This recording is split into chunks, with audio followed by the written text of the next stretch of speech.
কিছু বুঝে ওঠার আগেই রাজশাড়ি কুচি করে গুজে দেয়। তখন হাতটা অনিচ্ছা সত্ত্বেও জয়ার স্পর্শকাতর জায়গায় লাগে।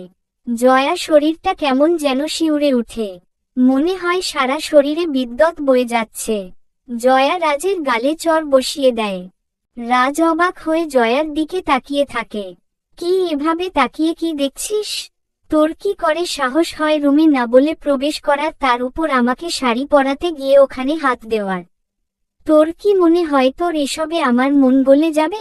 মনে রাখিস, আমি পৃথিবীতে যদি কাউকে ঘৃণা করি তাহলে সেটা তুই।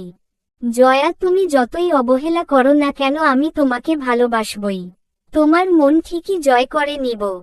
একটা খুনি আমার মন জয় করে নিবে, যার কারণে আমার মায়ের মতো বড় বোন আত্মহত্যা করেছে।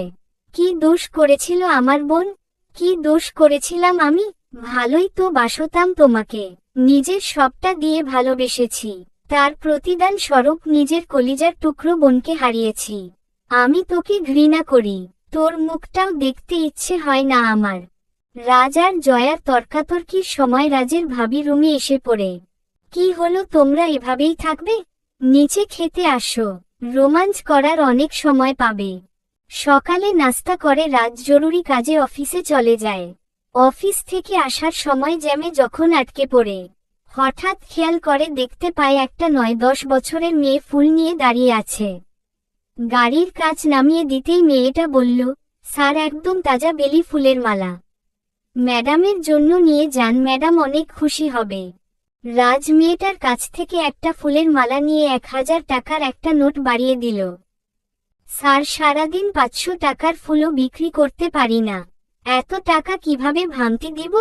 তোমাকে 1000 টাকাই দিয়েছি, রেখে দাও, আর দোয়া করো তোমার ম্যাডাম যেন খুশি হয়। রাজ ফুলের মালাটা ড্রেসিং টেবিলের উপরে রাখতেই দেখতে পেল জয়া বেলকনিতে দাঁড়িয়ে ফোনে কথা বলছে। জয়া, তুমি এটা করতে পারলে? আমার কথা একবারও তোমার মনে পড়ল না?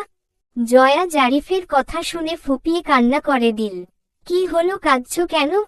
জারিফ, বিশ্বাস করো আমি ইচ্ছা করে বিয়েটা করিনি। রাজ আমাকে দেখতে গিয়ে অসভ্যতামি করেছে। তুমি যেভাবেই হোক আমাকে নিয়ে যাও, আমি এ নরকে থাকতে পারবো না। জয়া, তুমি চিন্তা করো না, আমাদের দুজনকে কেউ আলাদা করতে পারবে না। আগামী মাসে আমি দেশে আসছি, আর তুমি পারলে রাজকে ডিভোর্স দিয়ে দাও, পরে কোন ঝামেলা হবে না। ওকে মাই সুইট হার্ট, তুমি চিন্তা করো না, আমি যত তাড়াতাড়ি পারি রাজকে ডিভোর্স দিয়ে দিব। আর একটা কথা, আমি তোমার আমানত খেয়ানত করিনি। রাজকে আমি স্বামীর অধিকার দেয়নি, আর কোনোদিন দিব না। জয়া ফোন কেটে দিয়ে পিছনে তাকাতেই দেখে রাজ দাঁড়িয়ে আছে। জয়া রাজকে কিছু না বলে রুমে চলে গেল। জয়া ড্রেসিং টেবিলের সামনে বসে যখন চুল আঁচড়াচ্ছে এমন সময় রাজ বলল, জয়া, তোমার খোপাতে বেলি ফুলের মালাটা খুব সুন্দর লাগবে, একটু পরবে মালাটা? জয়া মালাটা হাতে নিয়ে বলল, তাই বুঝি? খুব সুন্দর লাগবে তাই না? আচ্ছা, তুই কি করে ভাবলি তোর দেওয়া ফুল আমি খোপায় জড়াবো? কথাটা বলে মালাটা পা দিয়ে পিষে ফেলল। রাজ কিছু না বলে রুম থেকে বেরিয়ে গেল। রাত্রি বেলা রাজ ফ্লোরে শুয়ে আছে। জয়া রাজকে শুনিয়ে শুনিয়ে জারিফের সাথে কথা বলছে। কথা বলার এক পর্যায়ে জারিফ বলল, বেবি, একটা পাপ্পি দাও না? ইস, আমার শরম করে, তুমি পাপ্পি দাও। জয়ার প্রতিটা কথা যেন রাজের বুকে তীরের মতো এসে বিঁধছে। জ্যৈষ্ঠের আকাশটা যেন আষাঢ়ে দখল করে নিয়েছে। এই বুঝি মুষলধারে বৃষ্টি নামবে। জয়ার কথাগুলো রাজ সহ্য করতে পারছে না, তাই জয়াকে বলল, আমার বাড়িতে অন্য পুরুষের সাথে কথা বলা চলবে না। আর মনে রেখো, তুমি আমার স্ত্রী। তুমি মানো বা না মানো সেটা তোমার বিষয়। কিসের স্ত্রী? জোর করে বিয়ে করলেই স্ত্রী হয়ে যায়? 3 বার কবুল বললেই কি শরীর ভোগ করো লাইসেন্স পাওয়া যায়? শোন, আমি ডিভোর্স চাই। তুই যদি সত্যি আমাকে ভালোবাসিস, সে ভালোবাসার কসম তুই আমাকে ডিভোর্স দিবি। জয়া, এসব কি বলছো তুমি? ডিভোর্স? হ্যাঁ, ডিভোর্স। সামনে মাসে জারিফ আসবে। জারিফ এসেই আমাকে বিয়ে করবে। রাজ কি বলবে তার ভাষা খুঁজে পাচ্ছে না। যে জয়া তাকে কলিজা ছাড়া ডাকত না, সে তার কাছে ডিভোর্স চাচ্ছে। সময় মানুষকে কত ভাবেই না পরিবর্তন করে দেয়। এদিকে দেখতে দেখতে প্রায় মাস চলে যায়। এখন রাজার জয়া নতুন অফিসের জন্য ঢাকায় থাকে। দুজনে একসাথে থাকলো এতদিনে রাজ জয়াকে একটা দিনের জন্যও কাছে পায়নি। প্রতিদিনের মতো রাজ অফিস থেকে আসার সময় কিছু না কিছু জয়ার জন্য ঠিকই নিয়ে আসবে। জয়া এই নিয়ে রাজকে নানাভাবে অপমান করবে, কিন্তু রাজের কোন অভিযোগ নেই জয়ার প্রতি, কারণ রাজ জয়াকে ভালোবাসে। প্রতিদিনের মতো আজও রাজ অফিসে চলে যায়।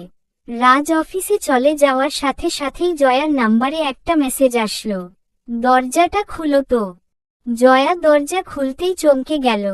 জারিফ তুমি, কেমন দিলাম সারপ্রাইজ! আমি বিশ্বাসই করতে পারছি না আমার জারিফ দেশে এসেছে। জনের চোখেই আনন্দ অশ্রু। জয়া আর জারিফের এই প্রথম সামনাসামনি দেখা হলো। জারিফ জয়ার কাছে রাজের বিষয়ে সবকিছু শুনে বলল, তুমি চিন্তা করো না, আমরা খুব শীঘ্রই বিয়ে করতে যাচ্ছি। তুমি শুধু রাজের থেকে ডিভোর্সটা নাও। আর আজ আমি আসি। জারিফ চলে যাওয়ার কিছুক্ষণ পর রাজ বাসায় প্রবেশ করেই বুঝতে পারছে জয়া আজ ভীষণ খুশি। কিন্তু কেন? রাত্রে জয়া জারিফের সাথে বিয়ে নিয়ে কথা বলছে। তখন রাজ বুঝতে পারল জারিফ দেশে এসেছে।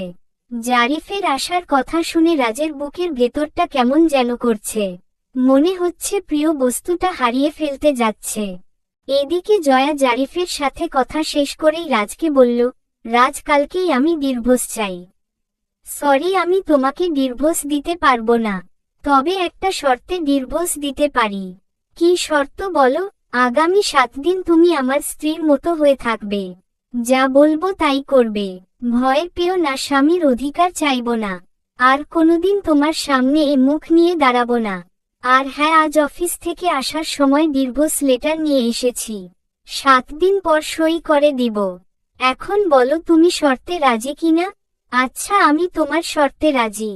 তাহলে কাল সকাল থেকে 7 দিন শুরু। চলবে।